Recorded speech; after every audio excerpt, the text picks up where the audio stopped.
दोस्तों, दूसरे विश्व युद्ध से पहले नॉर्थ कोरिया और साउथ कोरिया दोनों एक ही देश हुआ करते थे। लेकिन अगर आज के वक्त में देखा जाए तो दोनों देशों में जमीन आसमान का फर्क है। एक जगह इतनी गरीबी है कि रात को सैटेलाइट इमेजेस में नॉर्थ कोरिया बिल्कुल अंधेरे में नजर आता है, तो वही साउथ कोरिया में आपको हर जगह लाइट्स मिलती है। लेकिन सिर्फ इतना ही नहीं है, यहाँ रहने वाले लोगों के बीच भी बहुत फर्क है। और आज की इस वीडियो में हम देखेंगे कि नॉर्थ कोरिया और साउथ कोरिया में लोग कैसे रहते हैं। तो बने रहिएगा वीडियो के अंत तक हमारे साथ। लेकिन वीडियो शुरू होने से पहले अगर आप इस चैनल पर नए हैं या आपने अभी तक चैनल को सब्सक्राइब नहीं किया तो चैनल को सब्सक्राइब करना और बेल आइकॉन दबाना ना भूलें।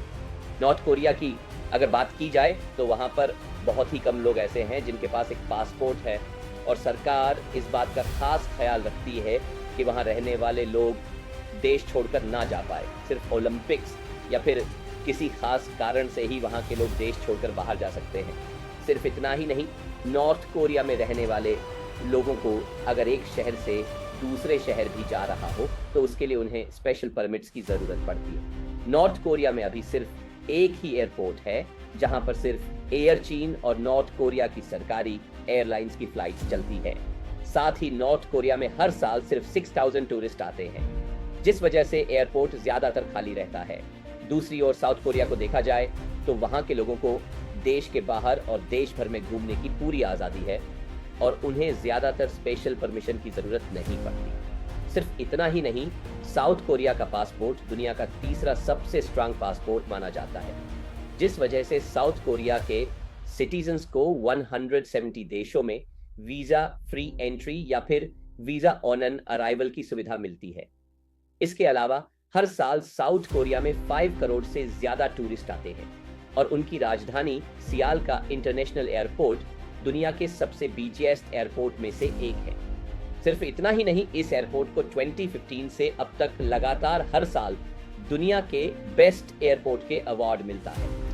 अगर दोनों देशों की करेंसी की बात की जाए तो दोनों देशों की करेंसी को वॉन ही कहते हैं। नॉर्थ कोरिया की एक वॉन की वैल्यू 1.1 डॉलर 1 या यूरो 1 के बराबर है, वही साउथ कोरिया की करेंसी से काफी वीक है। एक साउथ कोरियन वॉन की वैल्यू 0.8 डॉलर 0 या फिर 0.750 है। लेकिन साउथ कोरिया के लोग नॉर्थ कोरिया के मुकाबले ज्यादा बेटर लाइफ जीते हैं। एक मजेदार बात यह है कि नॉर्थ कोरिया का पूरा नाम democratic people's republic of Korea है, यानी कि वो एक डेमोक्रेसी है। कोरिया में पहले डिक्टेटरशिप हुआ करती थी और बाद में उन्होंने डेमोक्रेसी को अपनाया। जहां साउथ कोरिया की डेमोक्रेसी पूरी तरह फेयर है, वहां नॉर्थ कोरिया का इलेक्शन प्रोसेसर थोड़ा टेढ़ा है। यहाँ पे अगर आपको किम जोंग उनकी पार्टी को वोट देना है तो वोटिंग प्रोसेस सिंपल है। आप एक बॉक्स में जाएंगे जहां आपका कोई वोट नहीं देख पाएगा। लेकिन अगर आप किसी दूसरी पार्टी को वोट देना चाहते हैं तो आपको ओपनली अवार्ड देना होगा और जीस बॉक्स में आपका वॉलेट पेपर रखा जाएगा। वो भी बिल्कुल ट्रांसपेरेंट होगा ताकि ये देखा जा सके किसने ऑपोजिट पार्टी को वोट दिया है। वहाँ किम जोंग का डर इतना ज़्यादा है कि जो पार्टीज उनके विरोध में खड़ी होती है वो भी खुद को वोट नहीं करती है। दोनों ही देशों में स्पोर्ट्स का कल्चर भी काफ़ी अच्छा है।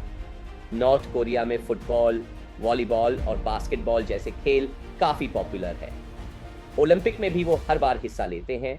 नॉर्थ कोरिया के पास टोटल 54 मेडल्स हैं, जिनमें से 16 गोल्ड हैं जो उन्हें वेट लिफ्टिंग, जिम्नास्टिक्स और जूडो जैसे खेलों में मिले हैं।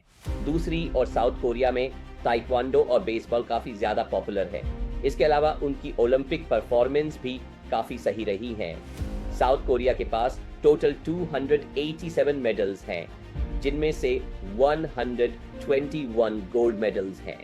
अगर नॉर्थ कोरिया में एजुकेशन की बात की जाए तो वहाँ 16 साल तक के बच्चों के लिए पढ़ाई ज़रूरी है, लेकिन वहाँ के स्कूल सिलेबस में ज़्यादातर किम फैमिली की मानता की स्टडी करवाई जाती है और स्कूल ख़त्म होने के तुरंत बाद इन बच्चों को अगले 10 साल तक मिलिट्री में अपनी सर्विस देनी पड़ती है।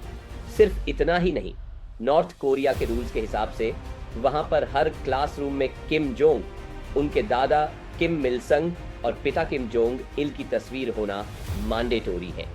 वही साउथ कोरिया के एजुकेशन सिस्टम नॉर्थ कोरिया के मुकाबले काफ़ी फ्री है, लेकिन वहाँ पर कंपटीशन में काफ़ी ज़्यादा है। इसलिए अच्छे मार्क्स लाने के लिए बच्चों को वहाँ दिन में कभी कभी 16 घंटों तक भी पढ़ना पड़ता है। नॉर्थ कोरिया के सभी जमीन सरकार की होती है। इसकी वजह से वहां कौन सा परिवार कहां रहेगा, इसका फैसला सरकार करती है और सरकार ही उन्हें घर अलॉट करती है।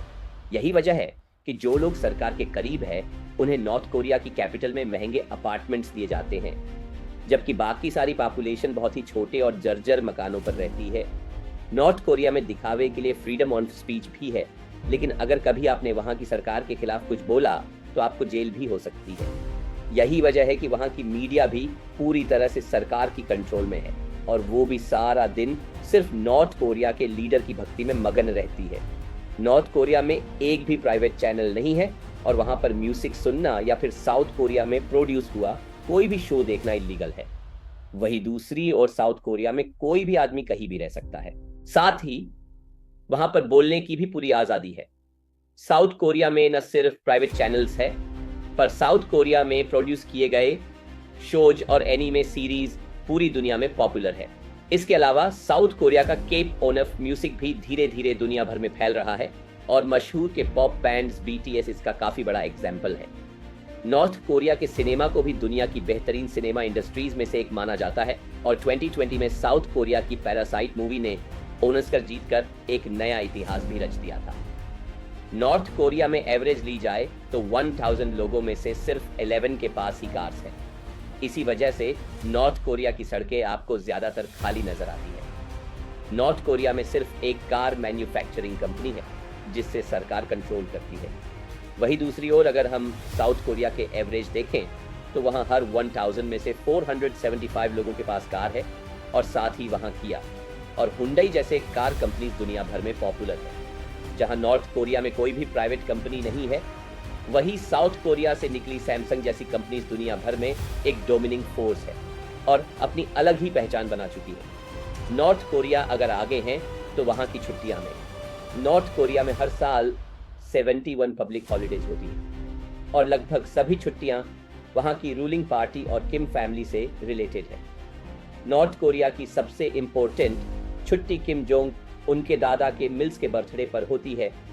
साउथ कोरिया में अपने पड़ोसी के मुकाबले लोगों को सिर्फ 12 पब्लिक हॉलीडेज ही मिलते हैं, जिनमें से सबसे जरूरी हॉलीडे ल्यूनर न्यू ईयर के वक्त होती है, जब 3 दिन तक लगातार सभी सरकारी ऑफिस बंद रहते हैं। इन दोनों देशों के बीच जो आखिरी मजेदार डिफरेंस है वो है फैशन ऑन ब्यूटी को लेकर। नॉर्थ कोरिया में सरकार के सख्त आदेश है कि लोग वेस्टर्न क्लोथ को ना पहने और बहुत समय तक वहां पर मेकअप जैसी चीजों पर भी बहुत लिमिटेड अमाउंट में इस्तेमाल की जाती थी। लेकिन पिछले कुछ समय में वहां पर थोड़ा बदलाव आया है। नॉर्थ कोरिया के पास अपना एक कॉस्मेटिक ब्रांड भी है जिसे किम जोंग उन ने भी सपोर्ट किया है ताकि लोग इलीगली साउथ कोरिया से कॉस्मेटिक ना स्मगल करें। नॉर्थ कोरिया में सभी लोगों को एक स्पेसिफिक हेयर कट भी करवाना होता है। अगर आप कभी किसी भी तरह के रूल तोड़ते हुए देखिए तो आपको अरेस्ट भी किया जा सकता है। साउथ कोरिया इस मामले में वहां की ब्यूटी इंडस्ट्री काफी बड़ी है और कई बार वहां लड़कों को भी मेकअप करते हुए देखा गया है। साउथ कोरिया को दुनिया की प्लास्टिक सर्जरी कैपिटल भी कहा गया है और वहां पर 1000 में से लगभग 20 लोग आपको ऐसे मिल ही जाते हैं जिन्होंने किसी न किसी तरह की प्लास्टिक सर्जरी करवाई हुई है। नॉर्थ कोरिया लेकिन एक बात में बाजी मार जाता है और वो है बियर बनाने में नॉर्थ कोरिया की बियर साउथ कोरिया की बियर से ज्यादा बेहतर है। खैर, इन बातों को यही छोड़ देते हैं। आपको क्या लगता है, अगर आपको मौका दिया जाए तो आप इन दोनों देशों में से कौन से देश में घूमना ज्यादा पसंद करेंगे? कमेंट सेक्शन में जरूर बताएं। उम्मीद है आपको आज की वीडियो से काफी कुछ सीखने को मिला होगा। अगर आपको ये वीडियो पसंद आया तो वीडियो को लाइक करें और अगर आप इस चैनल पर नए हैं तो जाने से पहले चैनल को सब्सक्राइब करना भी ना भूलें।